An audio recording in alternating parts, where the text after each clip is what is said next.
നമ്മുടെ CRM സോഫ്റ്റ്വെയറിലെ ഏറ്റവും പ്രധാനപ്പെട്ട ഒരു ഫീച്ചേഴ്സായിട്ട് നമുക്ക് പറയാൻ പറ്റുന്നത് ഓരോ കസ്റ്റമേഴ്സിനും കസ്റ്റമൈസ്ഡ് മെസ്സേജ് ചെയ്യാൻ പറ്റും എന്നുള്ളതാണ്.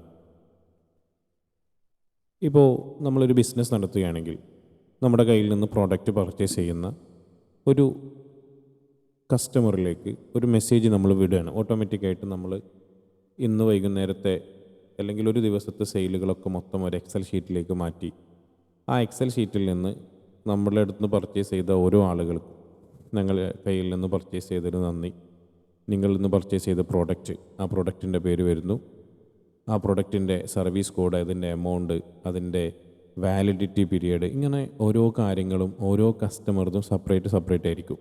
ഓരോ പ്രോഡക്റ്റിനെ ബേസ് ചെയ്തിട്ടൊക്കെ ആയിരിക്കും. ഇങ്ങനെ ഓരോ ആളുകളിലേക്കും സെപ്പറേറ്റ് മെസ്സേജുകൾ ചെയ്യാനുള്ള ഒരു സംവിധാനമാണ് നമ്മുടെ സോഫ്റ്റ്വെയറിലുള്ളത്, കസ്റ്റമൈസ്ഡ് മെസ്സേജ് എന്ന് പറയുന്നത്. അതെങ്ങനെയാണ് ചെയ്യുക എന്നുള്ളതാണ് ഈ ഒരു വീഡിയോയിൽ നമ്മൾ നോക്കുന്നത്. നമ്മുടെ ബ്രോഡ്കാസ്റ്റ് മെസ്സേജിൻ്റെ ഭാഗത്ത് വന്നാൽ നമുക്ക് എക്സൽ ഫയലിൽ നിന്ന് ഡാറ്റകൾ ഇമ്പോർട്ട് ചെയ്തുകൊണ്ടാണ് നമ്മളത് ചെയ്യുക. അപ്പം നേരത്തെ ഞാനൊരു എക്സൽ ഫയൽ ഇവിടെ തയ്യാർ ചെയ്ത് വെച്ചിട്ടുണ്ട്. ഈ ഒരു എക്സൽ ഫയലിൽ മൊബൈൽ നമ്പർ, ഒന്നാമത്തെ കോളത്തിൽ മൊബൈൽ നമ്പർ, രണ്ടാമത്തെ കോളത്തിൽ അവരുടെ നെയിം, മൂന്നാമത്തെ കോളത്തിൽ അവരുടെ ഇമെയിൽ ID, നാലാമത് നമ്മുടെ കയ്യിൽ നിന്ന് അവർ പർച്ചേസ് ചെയ്ത പ്ലാൻ നെയിം, അഞ്ചാമത്തെ കോളത്തിൽ അവരുടെ പ്ലാനിൻ്റെ വാലിഡിറ്റി തീരുന്ന ഡേറ്റ്. ഇങ്ങനെ ഇത്രയും ഡേറ്റ് ഈ 5 കോളങ്ങളെ ബേസ് ചെയ്തുകൊണ്ടാണ് നമ്മൾ മെസ്സേജ് ചെയ്യുന്നത്. ഇതിൽ 4 കോളങ്ങളിലേക്കുള്ള, അതായത് 4 കോളത്തിൽ ഡാറ്റ ആയിരിക്കും നമ്മൾ എടുക്കുക.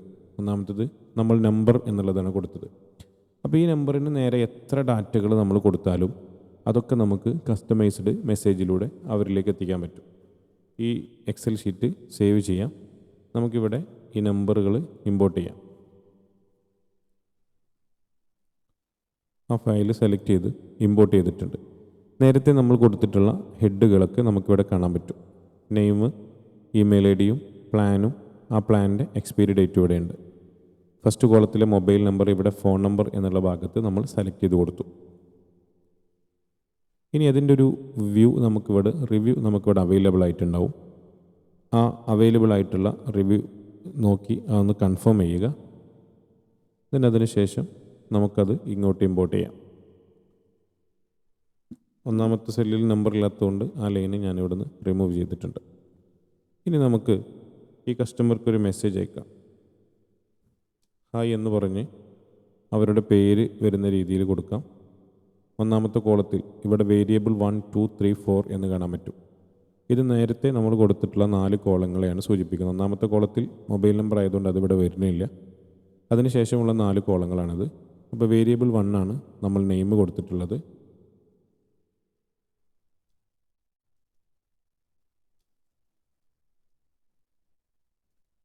അവർ നൽകിയിട്ടുള്ള ഇമെയിൽ ID നമുക്കതിൽ കാണിക്കാം.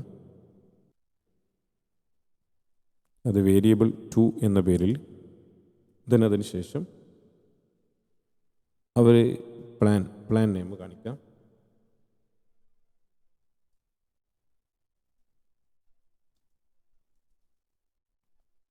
പ്ലാൻ നെയിം അവിടെ നമുക്ക് സൂചിപ്പിക്കാം. അത് വേരിയബിൾ 3 എന്നുള്ളതിൽ കൊടുക്കാം.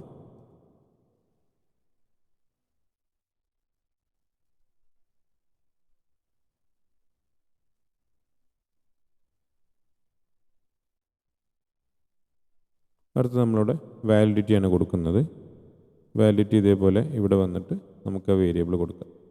അപ്പോൾ ഇതിൽ ഇപ്പോൾ കുറേ ടെക്സ്റ്റുകൾ നമ്മൾ ചെയ്തിട്ടുണ്ട്. അതിൻ്റെ ഇടയിലാണ് ഇങ്ങനെ കൊടുക്കേണ്ടത് വെച്ചാൽ അങ്ങനെയൊക്കെ നമുക്കത് സെറ്റ് ചെയ്ത് വെക്കാൻ പറ്റും. ഇപ്പോൾ ഒരു കസ്റ്റമർക്ക് നിങ്ങളുടെ ബാലൻസ് എമൗണ്ട് ഇത്ര രൂപയാകുന്നു, നേരത്തെ നിങ്ങൾ അടച്ച സംഖ്യ നമ്മളത് എക്സൽ ഷീറ്റിൽ കാണിച്ചിട്ടുണ്ടെങ്കിൽ അതൊക്കെ ഇവിടെ വെച്ചുകൊണ്ട് കറക്റ്റ് എന്ത് ചെയ്യാൻ പറ്റും, കസ്റ്റമൈസ്ഡ് മെസ്സേജ് നമുക്ക് ചെയ്യാൻ പറ്റും. ഇനി ജസ്റ്റ് നമുക്കിതിൻ്റെ ഒരു പ്രിവ്യൂ ഇവിടെ നിന്ന് നോക്കാം. ഇവിടെ പ്രിവ്യൂവിൽ അവരുടെ പേരും ആ ഡേറ്റും ആ നെയിമും എല്ലാം വന്നിട്ടുണ്ട്. നെക്സ്റ്റ് കൊടുക്കാം നമുക്ക്. പിന്നെ അതിന് ശേഷം നമുക്കിത് കണ്ടീഷൻ അപ്ലൈ ചെയ്ത് കൊടുക്കാം.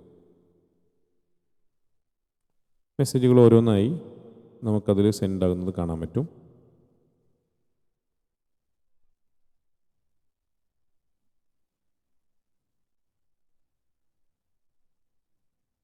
ഓക്കെ, മെസ്സേജ് സെൻഡ് ആയിട്ട് അപ്പോൾ ആ മെസ്സേജുകൾ സെൻഡായി ഇനി നമുക്ക് നമ്മുടെ ചാറ്റ് ലിസ്റ്റിൽ പോയാൽ നമുക്ക് ആ മെസ്സേജുകൾ അവിടെ വിസിബിൾ ആയിട്ടുണ്ടാവും.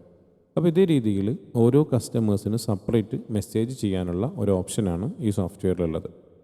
ഓക്കെ, അടുത്തൊരു ഫീച്ചറുമായി നമുക്ക് അടുത്തൊരു വീഡിയോയിൽ പരിചയപ്പെടാം. Thank you.